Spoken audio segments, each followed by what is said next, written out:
کب گناہوں سے کنارہ میں کروں گا یا رب، نیک کب اے میرے اللہ بنوں گا یا رب۔ الحمدللہ رب العالمین والصلاة والسلام علی سید المرسلین، اما بعد فاعوذ باللہ من الشیطان الرجیم، بسم اللہ الرحمن الرحیم۔ الصلاة والسلام علیک یا رسول اللہ وعلی آلک واصحابک یا حبیب اللہ۔ الصلاة والسلام علیک یا نبی اللہ وعلی آلک واصحابک یا نور اللہ۔ ایف جی این چینل کے ناظرین، ایک بار پھر سلسلہ بدشگونی لیے آپ کی بارگاہ میں حاضر ہے۔ آج بھی انشاءاللہ الکریم اس بیماری کے حوالے سے، اس گناہ کے بارے میں ہم مزید معلومات انشاءاللہ حاصل کرنے کی کوشش کریں گے۔ ریکویسٹ کروں گا اول تاخیر توجہ کے ساتھ اس سلسلے میں شامل رہیں۔ تھوڑی دیر کا یہ سلسلہ ہوتا ہے، دیگر کام کاج مصروفیات کو چھوڑ کر توجہ کے ساتھ سلسلے میں شرکت کریں گے۔ بہت کچھ علم دین حاصل کرنے میں، کئی گناہوں کے معاملات سے بچنے میں اور انشاءاللہ نیک اعمال کرنے میں کامیاب ہو جائیں گے۔ آئیے اچھی نیت کر لیتے ہیں کہ مسلمان کی اچھی نیت اس کے عمل سے بہتر ہے۔ آئیے نیت کرتے ہیں اللہ پاک کی رضا پانے، ثواب کمانے اور علم حاصل کرنے کے لیے شرکت کروں گا انشاءاللہ الکریم۔ جو سنوں گا اس پر عمل کی نیت کروں گا اور عمل کی کوشش بھی کروں گا، اور سنی ہوئی اچھی بات کو دوسرے مسلمانوں تک پہنچانے کی بھی کوشش کروں گا انشاءاللہ الکریم۔ اللہ پاک کے آخری نبی مکی مدنی صلی اللہ علیہ وآلہ وسلم کا فرمان عالی شان ہے، جس کا خلاصہ ہے جو مجھ پر یومیہ یعنی روزانہ 1000 مرتبہ درود پاک پڑھے گا وہ مرے گا نہیں جب تک کہ جنت میں اپنا مقام نہ دیکھ لے۔ صلو علی الحبیب صلی اللہ علی محمد صلی اللہ علیہ وآلہ وسلم۔ ایف جی این چینل کے ناظرین، آج کے سلسلے میں انشاءاللہ الکریم قرآن پاک سے فال لینا، تیروں کے ذریعے فال لینا جو پہلے کے دور میں ہوتا تھا، آج اس کی تفصیلات سننے کی انشاءاللہ کوشش کریں گے۔ قرآن پاک سے کیا بدشگونی لی جا سکتی ہے، اور بھی بہت ساری چیزیں ہیں، توجہ کے ساتھ سنیے گا۔ قرآن پاک میں اللہ پاک پارہ 7 سورہ مائدہ کی آیت 90 میں ارشاد فرماتا ہے، ترجمہ کنز الایمان: اے ایمان والوں، شراب اور جوا اور بت اور تیروں سے فال نکالنا یہ سب ناپاکی ہے، شیطان کے کاموں میں سے ہے، ان سے بچو تاکہ فلاح پاؤ۔ اس میں بھی ایک بات بتائی گئی کہ شیطانی کاموں میں سے، اس سے پہلے کے سلسلے میں ہم نے بھی حدیث پاک بھی جو سنی تھی، شیطانی کام، تو یہ فال نکالنا، بدشگونی لینا، یہ سب شیطانی کام ہے۔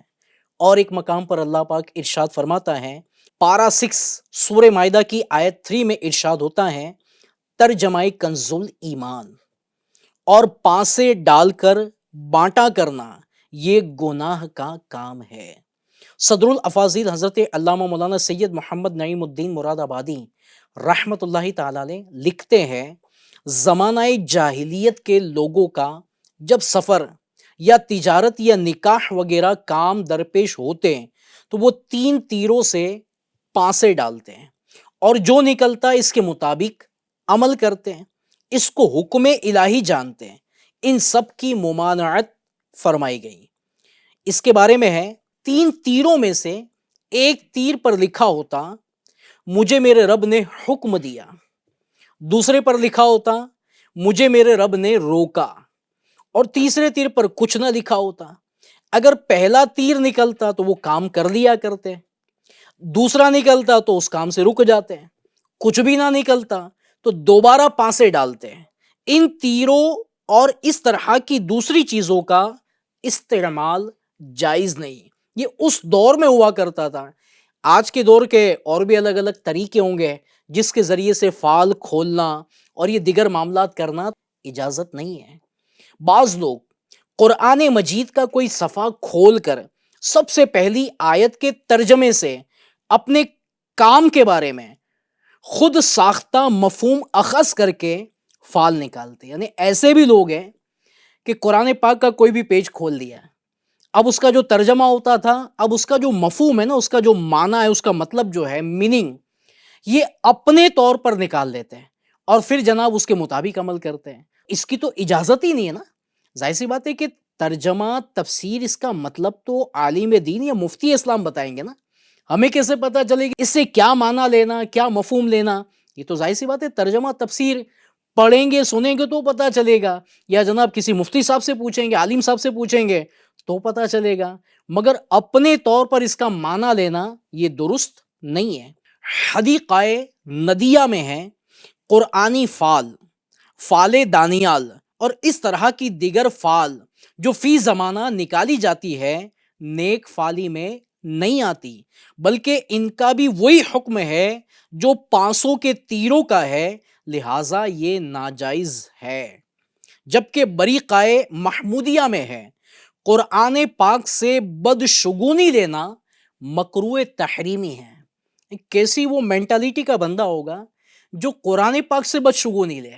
افسوس کی بات ہے, یعنی یہ مائنڈ بھی کیسا مائنڈ ہے نا, اس کو کہتے ہیں نا برے مائنڈ والا آدمی, بری سوچ والا آدمی. اچھی سوچ والا تو کبھی سوچ بھی نہیں سکتا نا, اور جس کی اچھی سوچ ہوتی ہے نا اس کے تو کہتے ہیں نا وہم و گمان میں بھی نہیں آتا ہوگا. ہو سکتا ہے یہ سلسلہ دیکھ کر بعضوں کو ہو رہا ہوگا یہ کیا بات ہو رہی ہے. یعنی ایسے مائنڈ کے لوگ بھی موجود ہیں جو معاذ اللہ عز و جل قرآن پاک سے بھی بدشگونی لیتے ہیں, حالانکہ یہ مکروہ تحریمی ہے. اللہ پاک ہمیں محفوظ فرمائے. حضرت سیدنا عبداللہ بن عباس رضی اللہ تعالی عنہما سے روایت ہے کہ رسول پاک صلی اللہ علیہ وسلم نے جب بیت اللہ میں تصویریں دیکھی تو داخل نہ ہوئے, یہاں تک کہ انہیں آپ صلی اللہ علیہ وسلم کے حکم سے مٹا دیا گیا. آپ صلی اللہ علیہ وسلم نے حضرت سیدنا ابراہیم اور حضرت سیدنا اسماعیل علیہ السلام کی تصاویروں کو دیکھا کہ ان کے ہاتھوں میں فال کے تیر تھے. آپ صلی اللہ علیہ وسلم نے فرمایا اللہ پاک ان لوگوں یعنی تصویر بنانے والوں کو ہلاک کرے, بخدا ان دونوں بزرگوں نے کبھی ان تیروں کے ذریعے قسمت معلوم نہیں کی.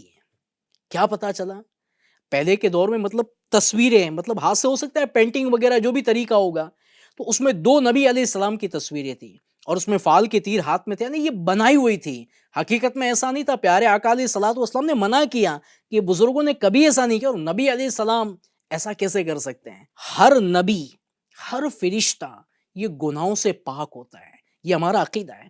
ان سے کبھی خطا ہو ہی نہیں سکتی, گناہ ہو ہی نہیں سکتا, یہ ہمارا عقیدہ ہے. اگر یہ کوئی عقیدہ رکھتا ہے کہ ان سے بھی خطا ہو سکتی ہے, ان سے بھی گناہ ہو سکتا ہے, تو وہ تو پھر دامن اسلام سے کیسے وابستہ رہے گا؟ تو ہمارا تو یہ عقیدہ یہ سوچ ہے کہ کوئی بھی نبی کوئی بھی فرشتے سے خطا ہو ہی نہیں سکتی, یہ خطاؤں سے پاک ہے. اور یہ بھی پتا چلا کہ تصویر ہے, آج ہمارے معاشرے میں فوٹو تصویریں یہ بھی بہت زیادہ عام ہے. بعض گھروں میں جناب کس کی تصویر ہے؟ پیر صاحب کی تصویر ہے. پیر صاحب کی بھی تصویر رکھنے کی اجازت نہیں. ابھی ہم نے سنا نا نبی علیہ السلام کی تصویر خانہ کعبہ میں جب فتح مکہ ہوا اس وقت موجود تھی. سرکار علیہ الصلوۃ والسلام نے ساری تصویریں مٹانے کا حکم دے دیا. یعنی ایک نبی علیہ السلام کی تصویر بھی رکھنے کی اجازت نہیں ہے. تو ماؤ شما کہ جو پیر صاحبان ہیں تو ان کی تصویر رکھنے کی کہاں سے اجازت ہوگی؟ اور اگر کوئی رکھتا ہے تو آپ نے سنا بھی ہوگا کہ جس گھر میں تصویر ہو یا کتا ہو یا ناپاک مرد یا عورت ہو تو اس گھر میں رحمت کے فرشتے داخل نہیں ہوتے ہیں. کہتے ہیں نا مت ماری گئی ہے کہ جناب مرد اور عورت کی جو شادی کی تصویر ہے نا یہ باقاعدہ گھروں میں لگا کر رکھتے ہیں. کیسی مت ماری ہوئی ہے کہ غیر محرم آ کر اس کو دیکھتے اور بعض تو بتاتے دیکھو ہماری شادی کی تصویر ہے. یہ سب دکھانے والی چیزیں نہیں ہوتی ہیں, اور تصویر کی تو ویسے بھی اجازت نہیں ہے. تو ہمیں اپنے گھروں میں اس طرح کی تصویریں رکھنے کی اجازت نہیں ہے۔ ظاہر سی بات ہے کہ اس طرح کی تصویر اور اس طرح کے معاملات ہوں گے اور رحمت کے فرشتے گھر میں داخل نہیں ہوں گے تو خیر و برکت کیسے آئے گی، پرابلم پریشانیاں کیسے دور ہوگی؟ تو ہمیں کسی کی بھی تصویر گھر میں رکھنے کی، ہاں رکھنا ہے، گنبد خضرا کی تصویر رکھیں، خانہ کعبہ کی تصویر رکھیں، انشاءاللہ برکتیں ملے گی اللہ نے چاہا۔ جاندار کی تصویر رکھنے کی اجازت نہیں ہے۔ آئیے فال کے تیر کیسے ہوتے تھے، ہم نے فال، اس کے تیر، اس کے پانسے، یہ سب سنا نا، اس کی تفسیر بھی سنتے کہ فال کے تیر کیسے ہوتے تھے۔ شارح بخاری مفتی محمد شریف الحق امجدی رحمت اللہ تعالی علیہ اس حدیث کے تحت لکھتے ہیں کہ غیروں نے فال کے 7 تیر بنا لیے تھے، ایک پر لکھا تھا نعم یعنی ہاں، دوسرے پر لا یعنی نہیں، تیسرے پر منہم یعنی ان میں سے، چوتھے پر من غیرہم ان کے علاوہ میں سے، پانچویں پر ملصق یعنی وابستہ ہونے والا، چھٹے پر العقل یعنی دیت، ساتویں پر فضل العقل یعنی بقیہ دیت۔ پہلے کے دور میں یہ تیر کعبے کے جو خادم ہوتے تھے ان کے پاس رہتے تھے، غیر جب کہیں جانے یا بیاہ کرنے کا ارادہ کرتے ہیں یا انہیں اور بھی کوئی ضرورت ہوتی تو یہ خادم پاسا پھینکتا، اگر نعم یعنی ہاں نکلتا تو وہ کام کرتے ہیں، اگر لا یعنی نہیں نکلتا تو کام نہیں کرتے ہیں، اور اگر کسی کے نسب میں شک ہوتا تو ان تیر کا پاسا پھینکتے ہیں جن پر منہم، من غیرہم اور ملصق ہوتا۔ اگر منہم یعنی ان میں سے نکلتا تو کہتے ہیں کہ اس کا نسب درست ہے، اور اگر من غیرہم ان کے علاوہ میں سے نکلتا تو کہتے ہیں یہ اس قوم کا نہیں، اس کا حلیف ہے، اور اگر ملصق یعنی وابستہ ہونے والا نکلتا تو کہتے ہیں کہ اس کا اس قوم سے نہ نسب ہے نہ اس کا حلیف ہے، اور اگر کوئی جرم کرتا اور اس میں اختلاف ہوتا کہ اس کی دیت مالی جو تاوان ہے کس پر ہے تو بقیہ دونوں تیر سے کام لیتے ہیں، ایک فریق کو متعین یعنی طے کر کے پانسا ڈالتے ہیں، اگر اس کے نام پر عقل یعنی دیت والا تیر آ جاتا تو اس پر دیت لازم کر دیتے ہیں، اور دوسرے فریق کو بری یعنی آزاد، اور اگر ان سے دیت کی پوری رقم وصول نہ ہوتی اور اختلاف ہوتا کہ کون ادا کرے تو پھر فضل العقل یعنی بقیہ دیت والا تیر پھینکتے ہیں، جس کے نام پر گرتا وہ ادا کرتا۔ اس کی تفصیل میں اور بھی اقوال ہے، یہ چند باتیں یہاں پر بیان کی۔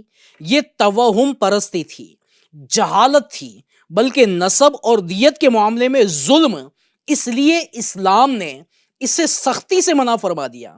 ارشاد ہے تم پر حرام کیا گیا ہے پانسوں سے قسمت کا حال معلوم کرنا۔ اے پیارے اسلامی بھائیوں، یعنی کیسے کیسے معاملات ہوتے تھے پہلے کے دور میں، حیرت نہ کریں آج بھی اس طرح کے لوگ، اس مینٹالٹی کی سوچ کے لوگ ہیں جو اس طرح کی سوچ رکھتے اور اس طرح کے کام کرتے ہیں کہ پہلے فال کھولنا یا اس طرح کے معاملات کرنا، جناب وہ پوپٹ سے اندر سے وہ پرچی نکلوانا۔ تو بعض ایسے بھی لوگ ہیں کہ جناب وہ کہتے ہیں نا وہ حاضری بھرتے ہیں، بعض عورتیں بعض مرد ہوتے ہیں، جناب وہ گھر میں حاضری کا ٹائم ہوتا ہے، لوبان ہوتا ہے، اب جناب وہ گھومنا دھومنا شروع ہوتا ہے۔ اب بعض معاذ اللہ یہ کہتے جو حاضری بھرنے والے وہ کہتے ہیں کہ جناب غوث پاک کی سواری آ رہی ہے، کوئی کہتا ہے کہ فلاں بزرگ کی سواری آ رہی ہے۔ افسوس کی بات ہے یار، قوم بھی کہتے نا جہالت کے ساتھ ان کے پیچھے لگی ہوئی ہے، بے پردہ عورت ہے، نمازوں کا ایک وقت کا بھی ٹھکانہ نہیں ہے، اور دعویٰ کیا ہوتا ہے میرے میں غوث پاک کی سواری آ رہی ہے۔ ارے افسوس کی بات ہے یار، کوئی واقعی نیک پرہیزگار متقی آدمی یہ کہے نا کہ مجھے غوث پاک کی زیارت نصیب ہوئی ہے، زبردست بات ہے، اللہ نصیب کرے، مگر اس طرح کی بے پردہ اور جو ایک وقت کی نماز نہ پڑھتا ایسا شخص اگر حاضری آئے اور اس طرح کی باتیں کریں کہاں سے مناسب ہوگا؟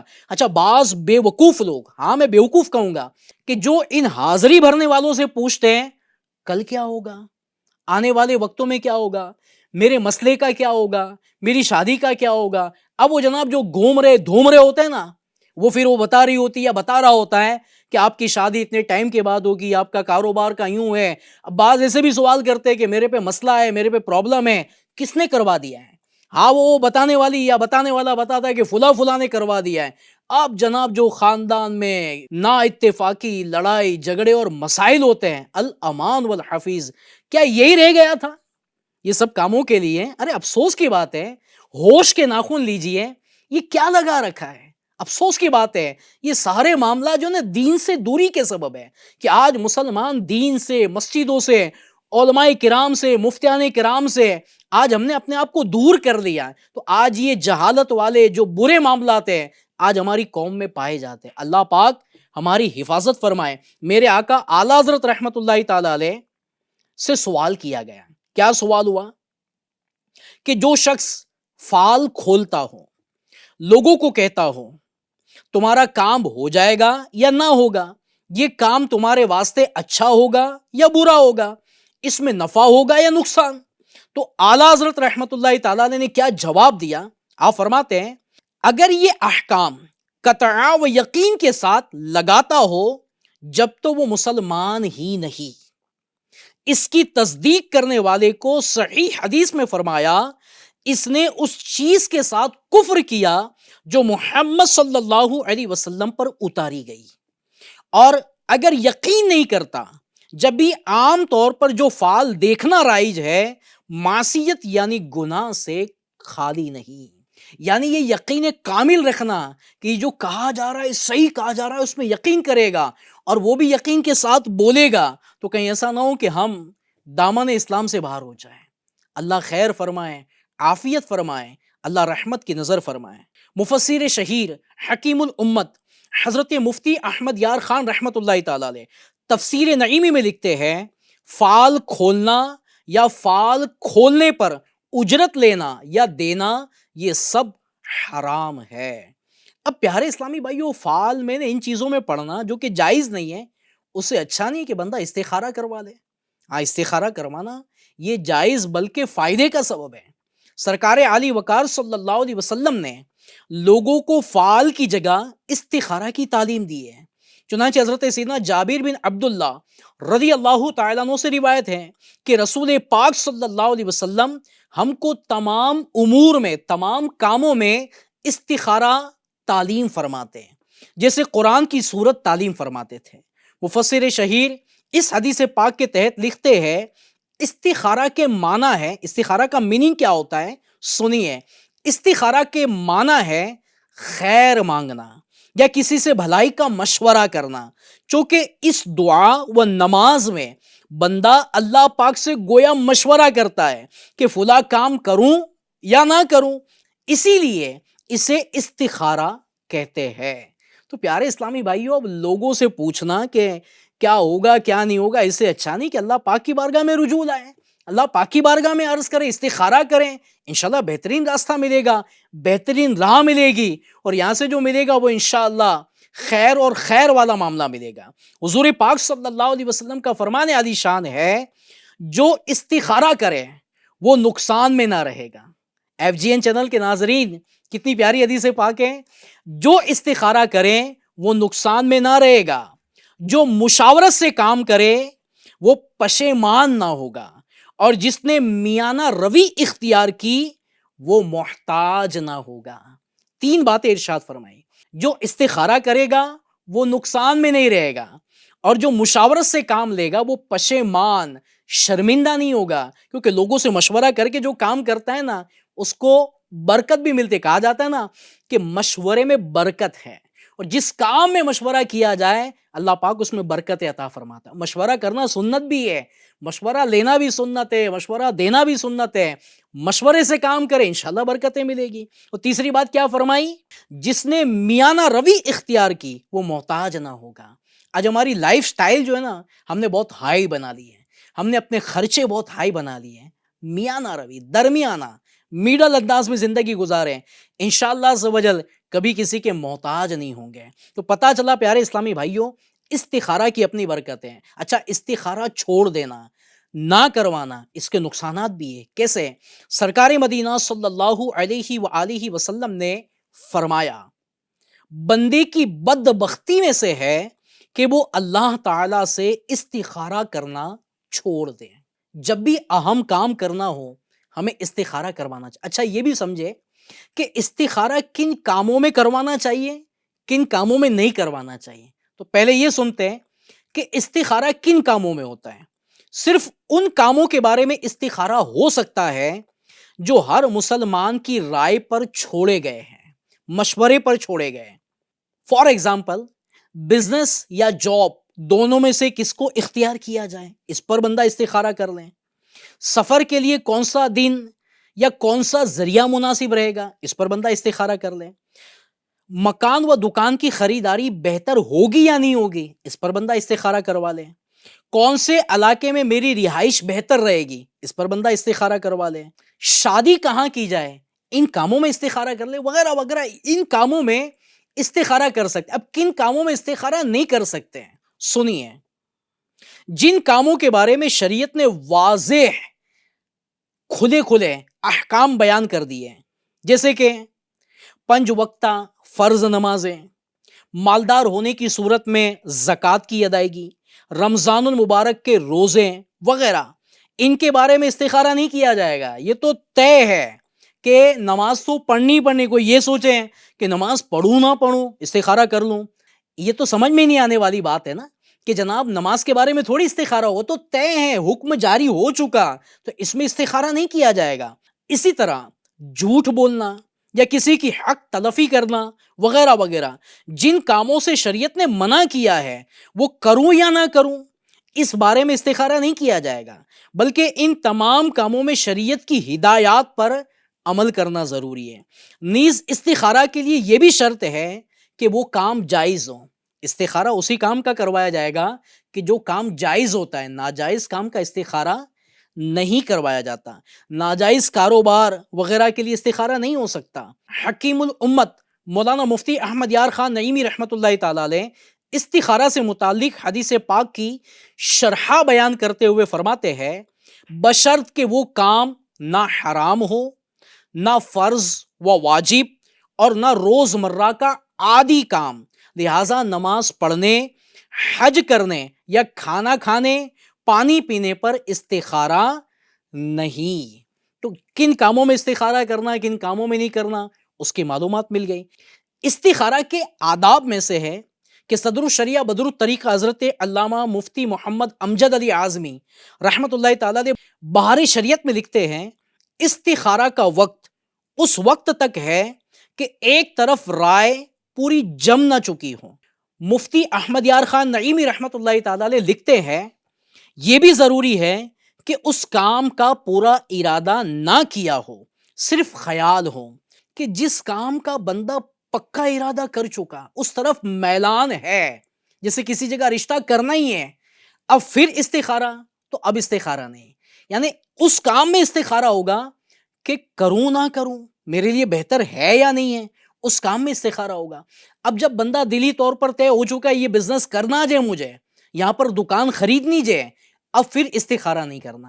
جیسے کوئی کاروبار، شادی بیاہ، مکان کی تعمیر وغیرہ کا معمولی ارادہ ہو اور تردد ہو کہ معلوم نہیں اس میں بھلائی ہوگی یا نہیں ہوگی، تو اب استخارہ کریں.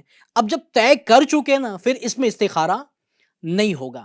تو استخارہ کا مطلب طلب خیر یعنی بھلائی کو طلب کرنا ہے. چنانچہ استخارہ کر لینے کے بعد اس پر عمل کرنا بہتر ہے. ہاں کسی سبب سے اگر عمل نہ بھی کیا تو بندہ گنہگار نہیں ہوگا، فائدہ ہی ہے نا. استخارہ کیا اور آیا کہ یہ عمل کر لیا جائے تو بندہ کر لے تو بہتر ہی ہوگا انشاءاللہ. اور اگر استخارہ کیا اور منع آیا اور آپ نے کر لیا، یا آیا کہ کر لیجیے اور نہیں کیا، تو بندہ گنہگار نہیں ہوتا. کیا تو اچھا کام ہے، نہیں کیا تو کوئی مسئلہ نہیں ہے. تو پیارے اسلامی بھائیو، ہمیں استخارہ جو ہے نا یہ کرنا چاہیے. اور ماشاء اللہ دعوت اسلامی جو ہے نا یہ الحمدللہ یہ سروس بھی پرووائڈ کر رہی ہیں کہ استخارہ بھی کر کے دے رہی ہیں. آپ اسکرین پر اس وقت نمبر بھی دیکھ رہے ہوں گے کہ اس نمبر پر الحمدللہ عز وجل استخارہ ہوتا ہے. تو آپ جب بھی استخارہ، اس کا ٹائم بھی دیا ہوا ہے، اس ٹائم سے اس ٹائم تک، تو آپ کال کریں گے، ہاتھوں ہاتھ کال پر انشاءاللہ الکریم آپ کا استخارہ بھی ہو جائے گا اور اس کا جواب بھی دے دیا جائے گا. ہاں مگر تھوڑا صبر سے کام لیجیے گا. بعض مرتبہ کال لگاتے لگتا نہیں ہے، بیزی ہوتا ہے. ظاہر سی بات ہے کہ پورے ہند سے عاشقان رسول کال کرتے تو بعض مرتبہ کال بیزی ہوتا ہے. تو تھوڑا صبر سے کام لیں گے، کال کے لیے ٹرائی کرتے رہیں گے، انشاءاللہ کال لگ جائے گا تو یوں استخارہ کرنے میں انشاءاللہ الکریم کامیاب ہو جائیں گے۔ صلو علی الحبیب صلی اللہ علی محمد صلی اللہ علیہ وسلم۔ آخر میں استخارہ تو کروا لیا، اس میں آیا اوکے یہ کام کر لیجئے بہتر ہے، اب وہ کام کر لیا اور کبھی وہ کام میں لاس ہوا، نقصان ہوا یا ہماری مرضی کے مطابق نہیں ہوا، تو پھر یہ نہیں سوچنا چاہیے کہ جناب استخارہ کروایا تھا پھر بھی ایسا ہوا۔ تو یہ بھی ذہن میں رکھیے گا کہ جو ہوتا ہے ہمارے رب کی مرضی سے ہوتا ہے، ہو سکتا ہے یہ جو لاس ہوا نا، یہ جو نقصان ہوا نا، اس میں بھی ہمارے لیے بہتری ہو۔ ابھی بظاہر ہمیں لاس یا نقصان نظر آ رہا ہے، مگر ہو سکتا ہے کہ آنے والے وقتوں میں ہمارے لیے بہتری ہو۔ تو بس ہمیں اللہ کی ذات پر بھروسہ رکھنا ہے، کانفیڈنس ہمارا مضبوط ہونا چاہیے کہ میرا رب جو کرے گا بہتر کرے گا، میرے رب نے جو کیا بہتر کیا، میرا رب جو کرے گا بہتر کرے گا۔ بعض مرتبہ ہوتا ہے نا، جیسے مثال دے رہا ہوں کہ گھر میں بچہ بیمار ہے، اب بچے کو پسند ہے کہ میں یہ بھی کھاؤں وہ بھی کھاؤں فلاں آئٹم بھی کھاؤں، ماں باپ روکتے ہیں، حالانکہ ماں باپ بہت محبت کرتے ہیں بچے سے، ساری خواہشات پوری کرتے ہیں، مگر چونکہ بچہ اس وقت بیماری میں ہے، بخار میں ہے، تو ماں باپ کو پتا ہے کہ اس وقت اس کے لیے چیز جو ہے نا یہ نقصان دہ ہے، تو وہ اسے روکتے ہیں۔ تو وقتی طور پر بچے کو لگتا ہے کہ مجھے کیوں کھانے سے روکا جا رہا ہے، مجھے کیوں یہ چیز نہیں دی جا رہی ہے، تو وہ بچہ نہیں سمجھ پا رہا اس بات کو کہ میرے لیے فائدہ ہے یا نقصان، مگر ماں باپ بہتر جانتے ہیں کہ اس وقت اس کو کیا چیز دینی چاہیے کیا نہیں دینی چاہیے۔ تو اسی طرح پیارے سامعین، یہ سمجھانے کے لیے مثال ہے کہ ہمارا رب جو ہے نا یہ ہمارے حق میں بہتر جانتا ہے کہ کس وقت کیا دینا کس وقت کیا نہیں دینا، کس کام کی طرف لے جانا کس کام سے روکنا، یہ ہمارا رب بہتر جانتا ہے۔ تو ہمیں کیا کرنا چاہیے؟ رب کی رضا پر راضی رہنا چاہیے، تو انشاءاللہ زندگی پرسکون اور خوشحال گزرے گی۔ اللہ پاک آپ کو بھی مجھے بھی عمل کی توفیق عطا فرمائے۔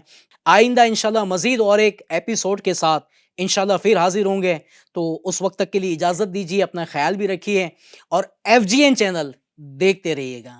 اللہ پاک آپ کو مجھے عمل کی توفیق عطا فرمائے اور اللہ پاک ہمیں صحیح سمجھ بھی عطا فرمائے اور ہم سب پر رحمتوں کا نزول فرمائے، نظر بد سے بچائیں اور اللہ پاک ہمیں بدشگونی سے بچنے کی توفیق عطا فرمائے۔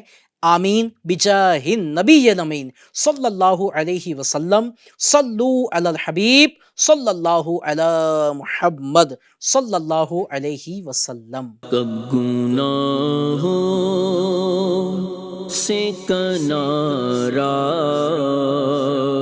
میں کروں گا یا رب، نیک کب اے میرے اللہ بنوں گا